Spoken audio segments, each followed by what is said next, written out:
Bonjour et bienvenue à toi dans cette nouvelle vidéo. Aujourd'hui, nous allons parler ensemble d'un thème qui est très important, notamment si tu es en deuxième année de droit.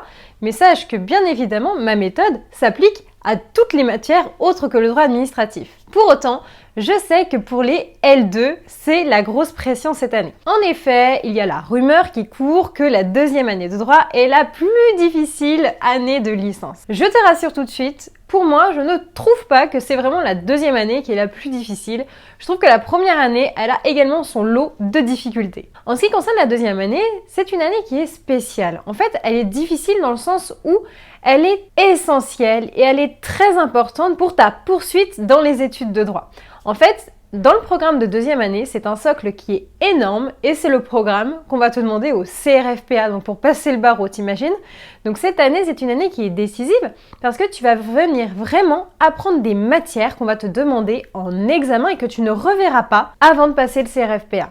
Donc par exemple, droit des contrats, mais également responsabilité délictuelle. Concernant ces matières, je te rassure, une playlist pour chacune de ces deux matières sera présente sur ma chaîne YouTube. Donc tout simplement, lors de tes révisions, je t'invite à aller visionner mes petites vidéos qui te permettront d'avoir bien toutes les idées en tête. D'autre part, la deuxième année de droit, elle n'est pas évidente parce qu'on aborde une nouvelle matière, une grosse matière importante aussi, c'est le droit administratif. C'est vrai que c'est une matière qui peut, en effet, porter un petit peu un lot de ça a l'air d'être un peu nul. Mais pour autant, je te rassure, c'est une matière qui est très sympa finalement et je t'invite à partir avec un très bon sentiment par rapport à cette matière. En effet, je fais partie des étudiantes qui ont adoré le droit administratif. J'ai même failli faire une L3 droit public et partir en master en droit public pour te dire. J'ai fait un choix différent après ma deuxième année de droit, tout simplement parce que j'ai fait un stage qui m'a ouvert les yeux sur d'autres perspectives qui nécessitaient quand même un socle suffisamment solide en droit privé. Pour autant, j'ai le droit public dans mon cœur et j'adore cette matière et j'espère vraiment que toi aussi tu prendras plaisir à la découvrir. Pour autant, cette matière n'est pas facile parce qu'elle va te demander d'emmagasiner beaucoup de décisions de justice, beaucoup d'arrêts. En effet, tu vas apprendre minimum 100 arrêts par semestre. Dit comme ça paraît insurmontable, mais ne t'inquiète pas, je suis là évidemment pour t'aider. À travers cette vidéo, je vais te montrer des petits conseils en fait, assez ludiques et sympas pour apprendre tes arrêts et les retenir. Sache que c'est très simple. En droit administratif, pour réussir, il faut essentiellement apprendre ses arrêts.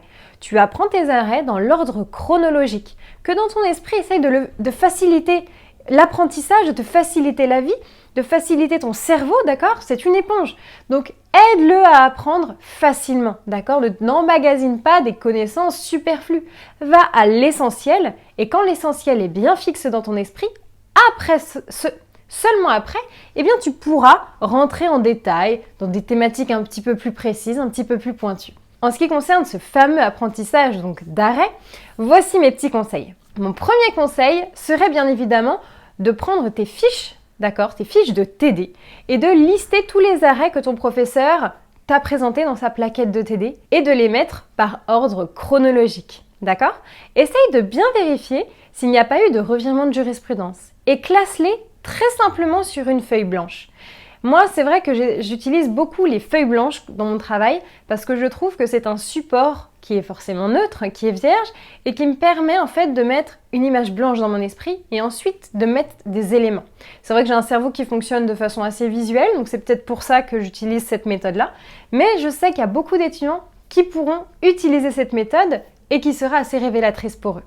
Donc je te conseille de prendre une feuille, c'est d'ailleurs comme ça que j'envisageais la matière en L2, une feuille avec des bulles, et par exemple tu mets service public, une flèche, et là tu peux marquer arrêt Narcy, une deuxième flèche, arrêt après I, parce que tu sais que le service public va te parler de ces deux arrêts fondateurs. Bien sûr, il y en a d'autres, pour autant, il faut bien connaître l'arrêt Narcy et l'arrêt après I. Donc voilà comment je fonctionnais par petits schémas, par petites bulles, et par aussi flashcard. Alors voilà, avec le droit en 5 minutes, qui a pris un joli essor, j'ai eu la chance de pouvoir mettre en place donc mon entreprise, de pouvoir monter mon entreprise et donc de développer mes petites fiches de révision. Pour toi, étudiant en deuxième année de droit, j'ai un petit truc pour toi. Comme je sais que effectivement le droit administratif n'est pas forcément hyper évident pour toi, eh bien j'ai constitué des petites flashcards. Des petites flashcards qui te permettront donc de réviser tous ces arrêts.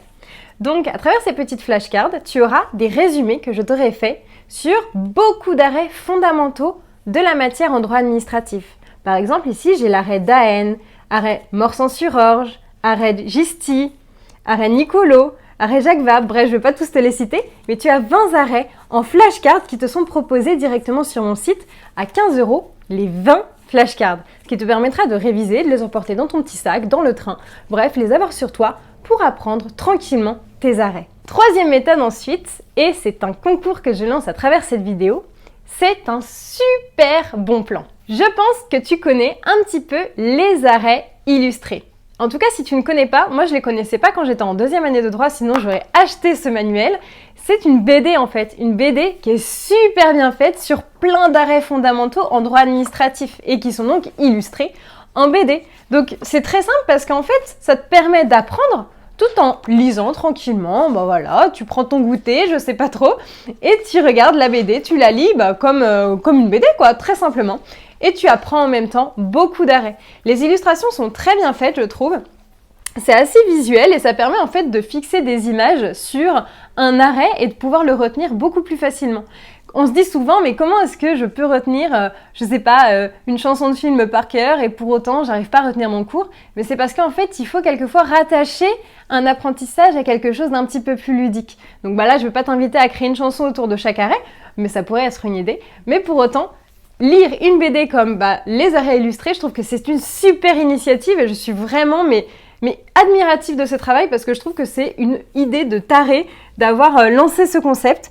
Donc sache que je mets donc grâce à Henrik B Édition, la maison d'édition donc de Les Arrêts Illustrés, cette BD en jeu. Donc pour participer, c'est très simple, je te mets le lien directement dans la description et c'est rendez-vous sur mon compte Instagram, le droit en 5 minutes, pour lire les règles du jeu. Voilà, donc mes 3 méthodes pour apprendre les arrêts, j'espère que ça a pu t'aider. En tout cas, n'hésite pas à liker cette vidéo, à la partager à tes amis et à t'abonner à la chaîne YouTube. Et surtout, me laisser un petit commentaire, savoir si tu as d'autres méthodes pour apprendre les arrêts. En tout cas, moi, je suis ravie de pouvoir continuer à faire ces vidéos avec toi. N'hésite pas à me soutenir et puis moi, je te dis à bientôt!